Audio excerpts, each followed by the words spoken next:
Clear prop. Star 73, Yankee number 2, following twin traffic, 3 mile final, clear subject. 1 Charlie Bravo, exit in runway 25, going 4 mile final. This is Behind the Prop with United Flight Systems owner and licensed pilot Bobby Doss and his co-host, Major Airline Captain and designated pilot examiner Wally Mulhern. Now let's go Behind the Prop. What's up, Wally? Hey, Bobby, how are you? I am fantastic as always. This is part 3. We had a animal inflection in part 1 that made us restart or continue. Part 2 got a little long, and we wrapped it up at the end of Area of Operation 3. And today we're picking back up at Area of Operation 4, Flight by Reference to Instruments. And we wrapped a couple weeks ago where we were talking about it's the approaches, and that I think we feel like the most important thing is to be able to shoot a precision approach. And now that I'm quote unquote all grown up in my aviation time, which is still a kid in the real world, 500 hours ish, I'm more worried about a circling approach or getting to a non-towered airport when I'm there. The ILS is the easy part. And I think that's where we spend all this time, the precision stuff. And it's really the non-precision stuff and the figuring things out. One of the funny times in my life that I got into the environment and it wasn't scared, but it's that workload, right? You're in the workload. I was going to meet my dad in Brenham to play golf, and I was so excited. It was kind of the first real time I was getting to use my certificate to travel somewhere and play golf. And I was in a Cessna 172 RG, getting some complex time, going over there. And I probably didn't do a good job of checking the weather, but got about halfway and it was a brick wall of clouds. I was like, golly, probably should have checked better. Should have done more research here and checked the weather. But it wasn't, it was probably broken at best. And I ended up not finishing the flight, coming back after flying in circles in the practice area for a while, hoping it would go away. And when I got back, my instrument instructor said, well, what are the cloud rules? I was like, what do you mean what the cloud rules are? He said, well, you're in VFR. You weren't even on a flight plan. What are the cloud rules? And I said, well, we're in Brenham. It's non-controlled airport. It's class Echo. I said, clear clouds. He goes, why didn't you finish? You could have played golf. All you had to do is avoid the clouds. And there was plenty of room to avoid the clouds. And I was like, oh, I as a VFR pilot, I'm not even thinking smart enough to be able to navigate that. There was no risk, but I was concerned that I would have had to get under it. I was thinking like an IFR student, but I wasn't putting the whole system in play. And I think that's the key here is it's not the finding the glide slope and shooting it and staying on path. It's understanding the entire ecosystem of flying and knowing what part you're in and how to navigate and do it by reference to instruments or maybe not reference to instruments, but understanding the rules for those clouds. Because I should have played golf that day, and I hate that. Looking back, it was one of those lessons learned, like, I guess so. I could have gone down to 2,000 and just finished my flight. I wasn't on an IFR flight plan. I wasn't in IMC. There was zero risk. Yeah, I think thinking out of the box is things that sometimes we don't do a very good job of doing. You know, if you get in your car and you're going to go from here to, I'm going to drive to downtown Houston to go to Toyota Center to go to see a Rockets game. And I get on Interstate 45 and there's an accident and Interstate 45 is closed. I'm going to figure out how to go around it. You know, I'm not going to turn around and come back. I'm going to figure out how to circumvent the accident, and it's the same way with flying. I mean, sometimes we get locked into this is what I planned. Well, yeah, that's what you planned, but maybe maybe it's not going to work out. So come up with an alternate plan. Yeah, and I just don't think we practice that enough. I don't think we have the opportunity to practice that enough. I think instructors can do better by creating those scenarios to make us figure out how to get around stuff, because I'm pretty sure my designated pilot examiner is going to throw a wrench into my best laid plans on that perfect day. So we're here flying by instruments now, we've taken off. How long into the instrument check ride will I be without the hood or without the foggles? When are you going to make me put the foggles on? I like to get out of, here at most of the airports, they do check rides out of our Delta airports. So they are controlled airports. So I like to get out of the Delta airspace. So I'll just, and it's amazing. Sometimes someone will, we'll be at 1,000 feet and they'll say, your controls. And I look over and I go, oh, why? And they're putting the foggles on, and I'll let them do it if that's what they want to do. But typically, we'll get out of the Delta airspace, to where, now instead of one set of eyes looking outside, we got two sets of eyes, and that's when I'll say, okay, I'll take the controls. Let's go ahead and put the foggles on or the hood, whatever we have, and we'll proceed from there. If we're looking at area operation 4, task A, it says instrument flight. And I look down at under the skills elements. It says maintain altitude plus or minus 100 feet during level flight. Selected headings plus or minus 10 degrees. Airspeed plus or minus 10 knots. And bank angles plus or minus 5 degrees during turn. It is really amazing how many people struggle with straight and level flight. It is listed as a maneuver. Straight and level flight is a maneuver, and we don't think about that. And how many people go out and really talk about straight and level flight. And usually, when I see someone struggling, and it's usually the altitude that's the problem. Most people can maintain a heading pretty well. But what I see is people struggling with altitudes. And I would say 90% of the time, the reason they're struggling with altitudes is because the airplane is not in trim. And I think as instructors, maybe we don't do a very good job of this. And so we teach, we teach a lot of landings. And during landings, we're saying, okay, pitch controls airspeed, power controls altitude. Well, that's fine in a landing situation or an approach situation, but straight and level flight, that's not the way it works. Straight and level flight, your trim or your pitch is going to control your altitude. Your power is going to control your airspeed. So I see someone, they're climbing, we're at 2,400 RPM, and then all of a sudden they look up and they're, 150 feet high, and they immediately pull the power back to 1,500 RPM. Now we're, 100 feet low, and we're searching for that altitude. And it's all just because the airplane is not in trim. Yeah, I give credit to my instructors. They taught me pitch, power, and trim from an early on stage. And I think that fundamental paid dividends for my flying career. Something was on my Facebook feed in the last 48 hours, and it was a guy flying a perfectly trimmed aircraft, and he was kind of sitting there with his arms crossed, going straight and level across the open country somewhere in a tailed wheel aircraft, and had no struggle of that airplane. It was perfectly trimmed.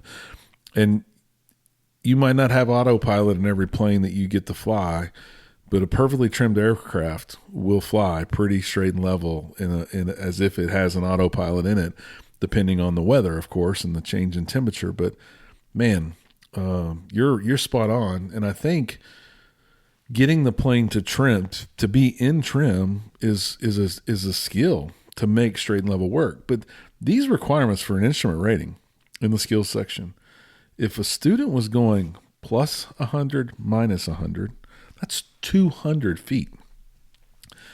10 degrees left and right, and the airspeed 110 to 90, you both would be airsick at that point. I mean, that is a rodeo in a Cessna 172 or a Cherokee Piper.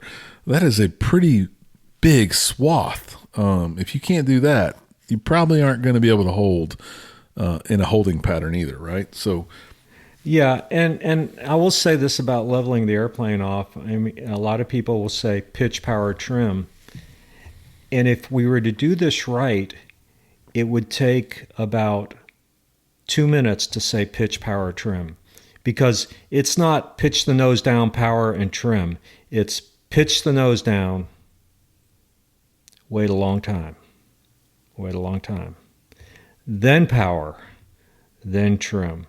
And so it's pitch, power, trim. It to say that takes us about 2 seconds, but to actually trim the airplane out, it takes it takes a lot longer than that. And, if you got turbulence involved, you're going to have some little variations. But by and large, I mean, you should be able to let go of that airplane, and it should be able to it shouldn't go anywhere. And I see it a lot with my applicants when I say, okay, let's, we get to the unusual attitude part, and I'll say, okay, I'll take the airplane. And they'll give me the airplane, and, I immediately kind of let go and I see where it is. And usually if someone is struggling, I can, right then the airplane is going down or going up. That's why their forearms are so big, because they've been fighting that airplane the whole time. And I think you make a good point. Yeah. My instructor that taught me how to fly, when we did pitch, power, and trim, it really was, he kept trying to explain to me, and I remember this vividly, that we want to use the energy we built and that we took to get to this altitude. So let's assume we're going to the practice area. We're 1,700 feet, and I pitch that nose forward. I had this idea in my brain that pitch and power were kind of simultaneously. I was going to change the pitch and the power to kind of level off, but that's not. He taught me, and I remember learning occurred when he taught me to just level off, get it to where the artificial horizon's stable, and let all that momentum continue to build up. We want to get to the practice area so we can practice. And I remember that airspeed building and building and building and building. And then we pulled the power back a little bit. But my attitude never changed. So as you say, I did. I waited and I waited and I waited. Then I got the power to whatever book number I wanted, 22, 23, whatever I wanted. And then I'm still level, and then I trimmed it. And that's the trick. Yeah. So many people now, and I laugh. I say, well, your CFI gets paid by the minute. B, you log minutes in your logbook, so we're not in a hurry to get there. You log hours or minutes, time. We don't log miles. So going slow is just fine, but that's maybe not real world, because a lot of times on check rides, I'm looking at my watch and I'm thinking, well, I got another one in an hour and a half, and at this rate, we're not going to be done for another 3 hours. So I will have the applicant, I'll say, fly max forward airspeed, which is what ATC will give you. If they need you to go fast, they'll say fly maximum forward airspeed. And some people have never done that. They have never flown maybe at 2,400 RPM. They're used to pulling it back to very slow, and we're flying around about 85 knots rather than 105 knots. Yeah, many stories. We won't tell all of them. So we're at part task B now. And I hated unusual attitudes as a private pilot. I hated them as an instrument student.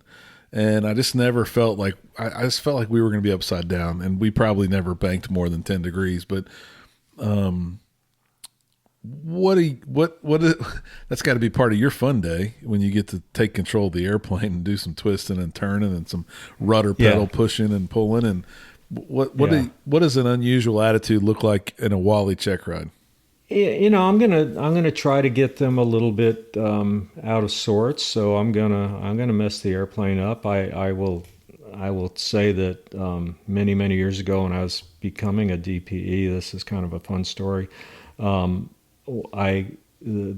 FAA authorized me to go and observe a check ride, and I did. And I was riding in the back of this airplane, and we went into the unusual attitudes, and we got way over in a bank. I mean, maybe past 60 degrees, maybe, yeah.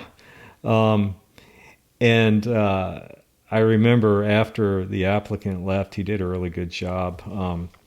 When he left, the DP said to me, "Do you have any questions?" And I said, "Yeah, I got a couple." And I asked him a couple. And the last question I had to him, I said, I said, is that really the way you do unusual attitudes? And he laughed. He goes, yeah, I may have gotten a little bit carried away on that one. So yeah, I mean, we try not to go past that 60-degree mark, but I'll get them, and I got to be careful about the airspace. We may be underneath a Bravo shelf, and we can't, I can't get the pitch up too high because we may get into some airspace that we don't want to be into.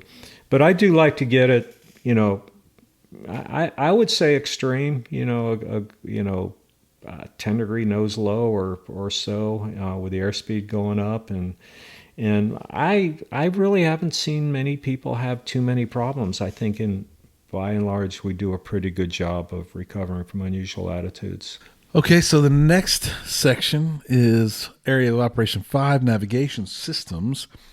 I think the art of a DME ARC was something that it took me time to learn, but it's something that really teaches you how to control the airplane, how to fly, how to navigate, and is a big part of it. So we're intercepting, tracking navigational systems, and we're doing DME ARCs. I'm thinking of the VOR environments probably.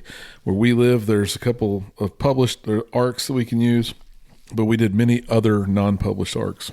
Yeah. What's a common scenario here? I've told the story 1,000 times probably on this show, but you had me do a partial panel VOR approach that I'd never done before, and it was very nerve-wracking, but if you can do that, you probably know how to fly by the instruments or the navigational systems. What are you normally typically throwing at your applicants as it relates to task A?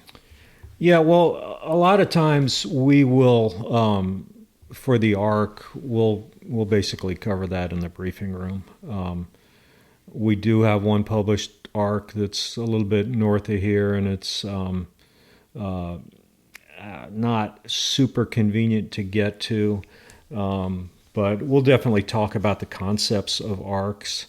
I have given unpublished ARCs before. It seems to be a little bit more confusion than maybe, and it may be on my end. Maybe I'm not given the clearance exactly the way ATC would give it to you. So I try to stick with the published ARC, but we'll cover that in a briefing. Usually, it depending on what airport we take off from. If we take off from one that's where it's a little bit more convenient, an ARC approach is, if we can do it, we'll get it done. But we're not going to fly 100 miles to find a published ARC.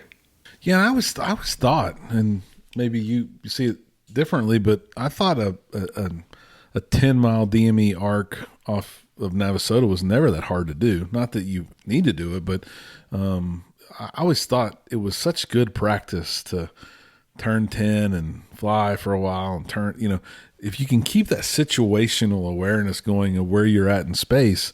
I always thought that was a good way for me to keep my head in the game, right? And it did, by the way, it didn't come easy the first few times I tried it.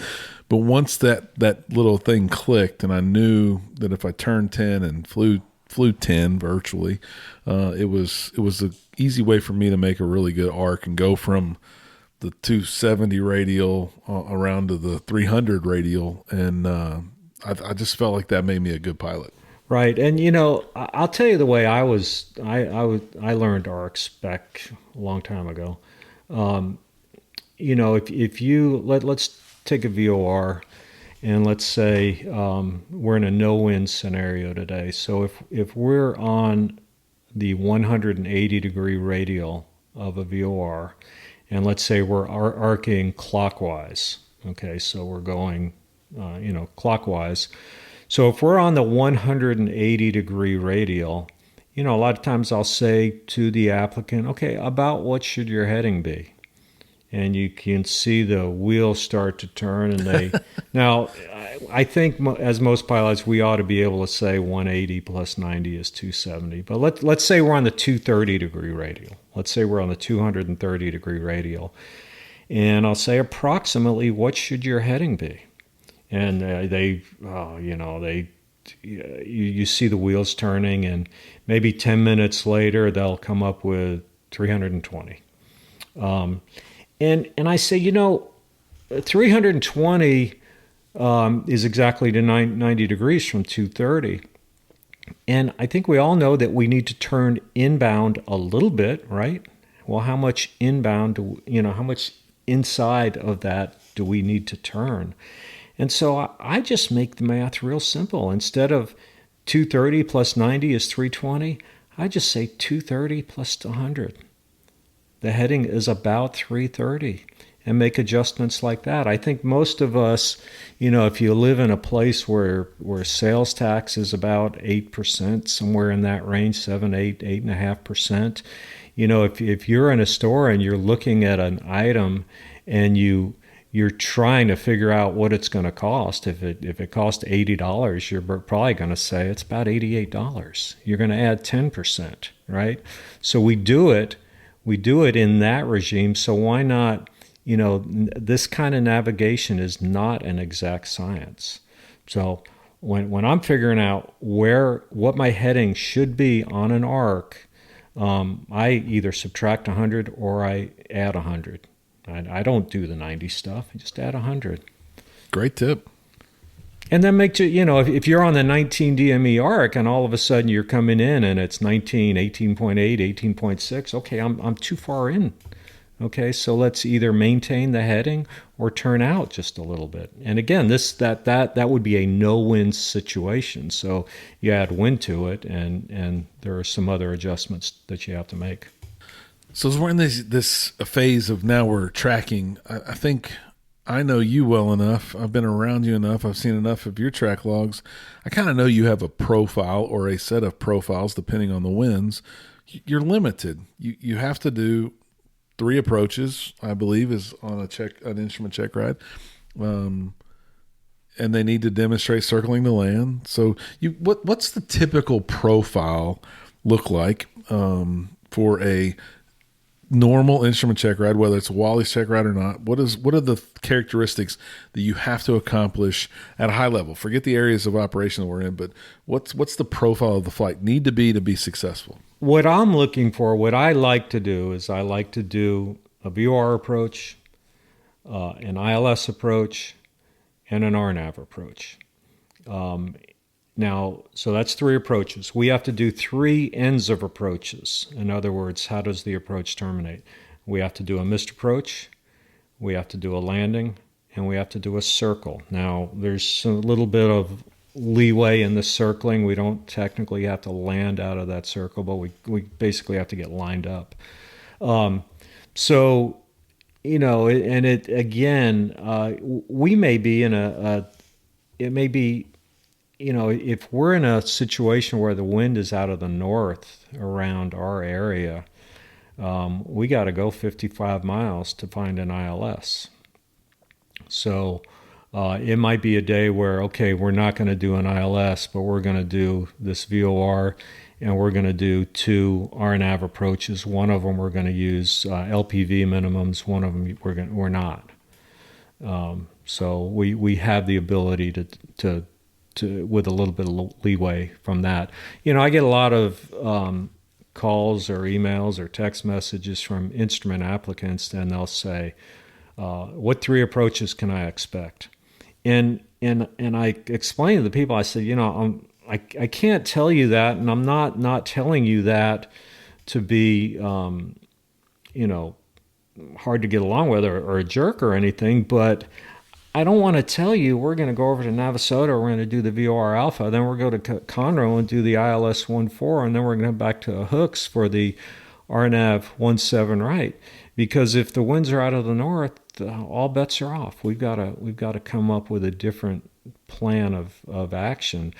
And there are times where you'll start out on a check ride and it all looks like, that ILS 14 at Conroe is going to work out, but then we get over there and maybe there's a wind shift. Well, they're landing 3-2, so we've got to come up with a we've got to be flexible. And I tell people, I will tell them in the briefing, this is my plan.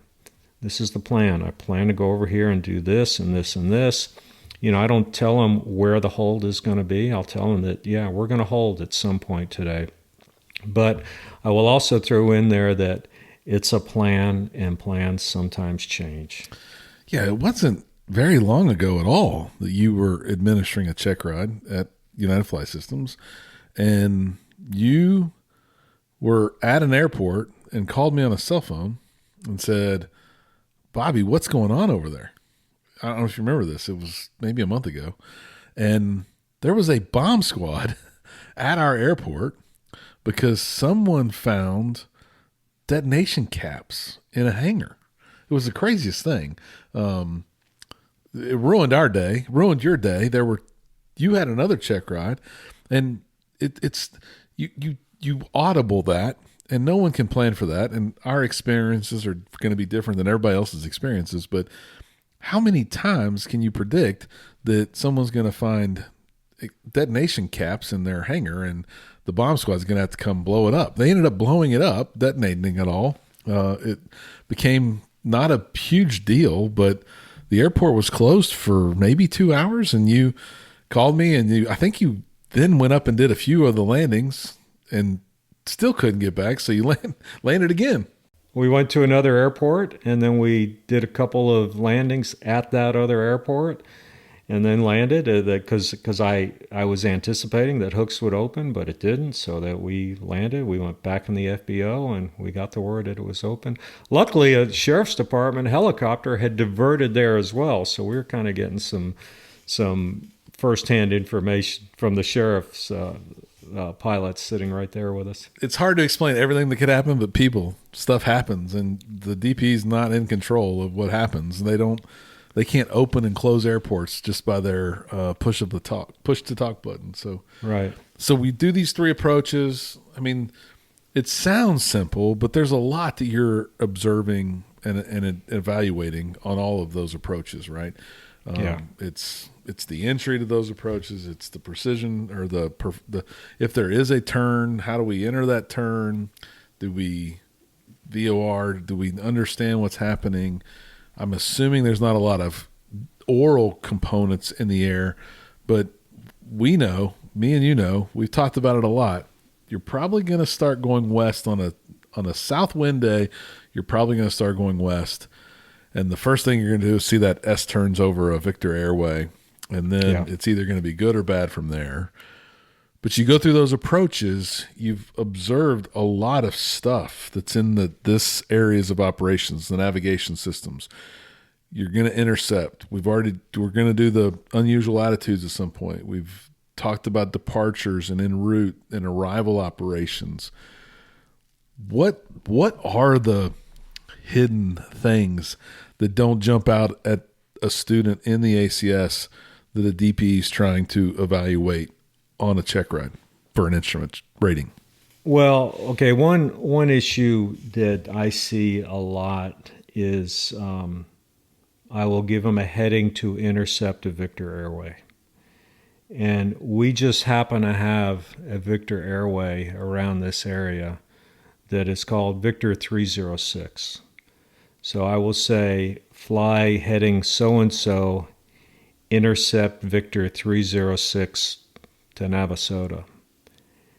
And about maybe 15% of the time, the applicant will tune in the Navasota VOR, and they will put in the 306 degree radial. Okay, Victor 306 doesn't have anything to do with the 306 degree radial. Okay, Victor 306 is just what somebody, in Oak City, I guess, or Washington, wherever they name all these airways, that's what somebody came up with. Victor 306. The 306 doesn't, as far as I'm concerned, doesn't have any significance. It doesn't have anything to do with a radial. So, there's a lot of confusion with that. A lot of confusion with that, and that's a head scratcher for me, because that's pretty basic stuff. And if you look at the cross-country requirements for an instrument rating, it says you must do a cross-country flight using Victor Airways, or I think it says other navigation stuff. But you'd like to think at least one leg of the cross-country flight, your instructor would have you using some Victor Airways. So people struggle with that. The other thing that I see a lot is they're, on that approach that we're going to go missed approach out of. A lot of people never really finish everything. And what am I getting at? I mean, we're flying around to, let's say the second approach is the one that we go missed approach out of. We're flying to the third approach, and we still got the flaps out.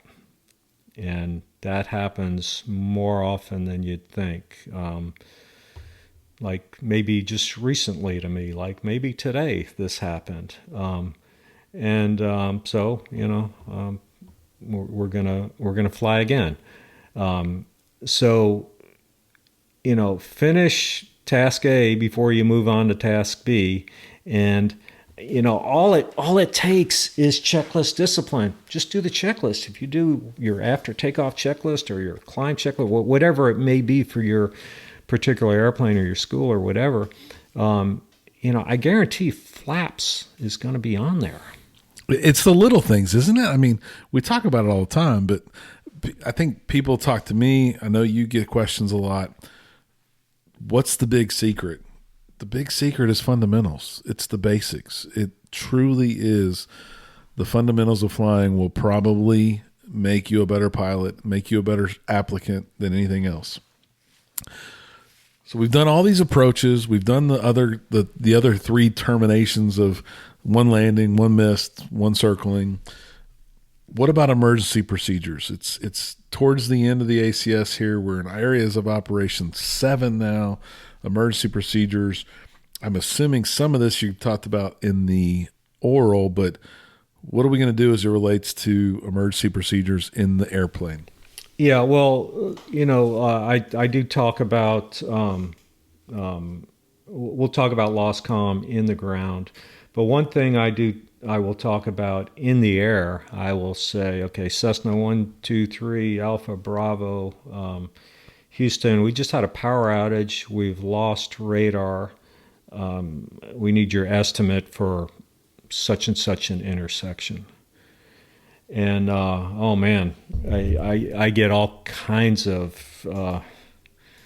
answers, and and it may be a VOR. Maybe we're going to a VOR, and they'll look up and they'll see that we're 14 miles from the VOR, and they'll tell me we're 14 miles from the VOR. And I say, Roger, say your estimate for the so-and-so VOR. And that is what ATC is going to ask. ATC wants to know what time you're going to get there. So you need to have some way of figuring out, okay, what time is it now? Okay, and we want to use universal coordinated time. So, if you got a watch that has that ability, or you got the clock in the airplane, make sure you have access to UCT time. And then you've got to figure out how far away are we? Okay, well, we're 14 miles. Well, how long is it going to take us to get there? And if you've got a 430 or a 530 or a G1000, it will probably tell you you're 5 minutes and 8 seconds away. Well, you got to be able to add 5 minutes to the time to say to ATC, okay, we're going to be there at 1737. And that a lot of times that's an item that we debrief because we really struggle with that. So it's kind of a word problem, in math. Go back to the elementary school days. Everybody hated word problems.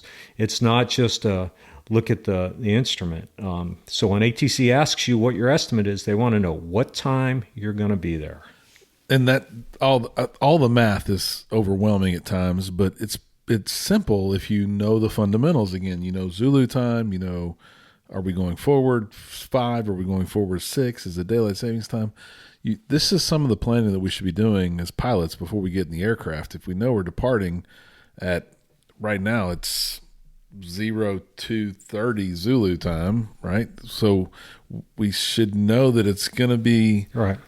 14 miles, about 7 minutes later than that. Like, we should be able to put those two things together and Yeah. not have to be learning Zulu time at that point. That would be the worst time to figure out what Zulu time is. Right. And the other thing is, 120 knots is 2 miles a minute.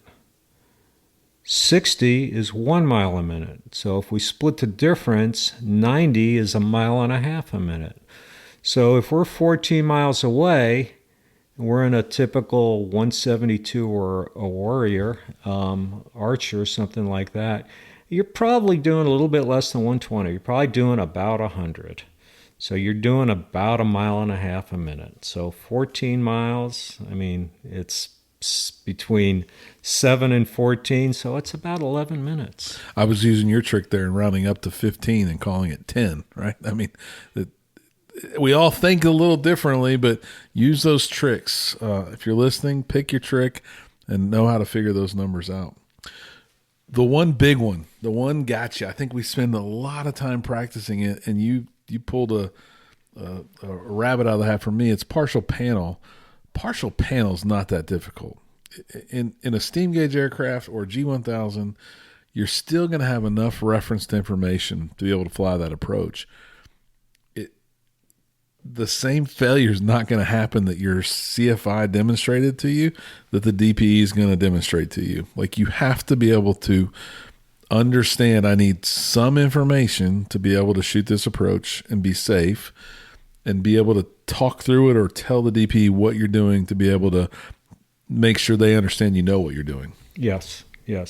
And, in our scenario, you're going to have big old stickers or something's going to be covering up the instrument. So it's, again, we've said this 1,000 times on this podcast, with losing in a steam gauge airplane a vacuum pump failure, probably 80% of the problem is recognition of what I got.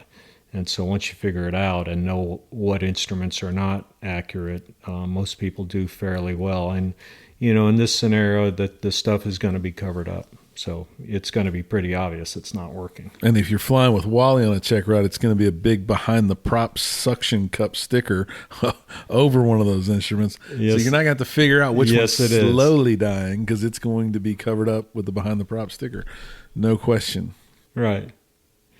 And, I tell a lot of people, on instrument check rides, I say, look, the best compliment I can give you at the end of the day is, wow, that was a boring check ride. Because, an instrument check ride, there's a lot of straight and level flight on an instrument check ride, because a lot of times we're doing approaches, and a lot of it is straight and level. And, you're used to your instructor, because so many instructors think that if they're in the airplane, they got to be talking, they've got to be teaching, and so they're just talking, teaching, which is good, but sometimes it gets in the way. I'm not going to be doing that on a check ride. There's going to be a lot of silence, a lot of, I'm going to let you do your thing. So just be ready for that. A lot of people have told me at the end of the check ride, they'll say, "Were you mad?" I go, "No, I wasn't mad. Why?" "Well, I don't know. You just weren't saying anything. My instructor, Freddie, he talks the whole time." Well, okay, I'm not Freddie. Yeah, that's something that I remember experiencing. And I think the big question is, at the end of the day, on an instrument check ride, when I shoot that last approach and I grease the landing, is the check ride over? What else are you observing and evaluating from that last landing? When I think we've terminated everything, do I still need to tie down the airplane? Are you still evaluating me? At that point, I'm probably not going to watch you tie down the airplane. I'm going to, it's either a handshake and nice job, or maybe, all right, this didn't quite go the way we wanted it to go. It's going to be unsatisfactory. I'll meet you in the briefing room and we'll discuss. So usually, and I know there's an emotional either excitement where, man, the first thing that applicant wants to do is get on the phone and call somebody or send a text or maybe go throw up or cry or something. But there's a lot of times emotions are, and there have been many check rides where I have finished and I could tell the applicant is emotionally spent, and usually they've done very well. I've had many applicants break down and cry at the end of a check ride where they did well and they passed. And that's when I say, look, I'm going to go inside. You take your time. You take as much time as you need, and we'll come in and take care of the paperwork. That's awesome. It's a big day, and every check ride's a big day, and you get to experience a lot of them. I am around the fly school when many of them terminate, finish, are successful. It's the most awkward thing when someone walks by you after they finish a check ride, because you don't know to say congratulations. You don't know if you should ask them, how did it go? So I just keep my mouth shut and wait for the news to come out, whatever way that news is going to come out. And then we have an extremely high pass rate, so it's normally positive, but sometimes we make mistakes and we have to recover. But it's a learning part of all of this that we do, and it's going to make them better pilots if they're not successful.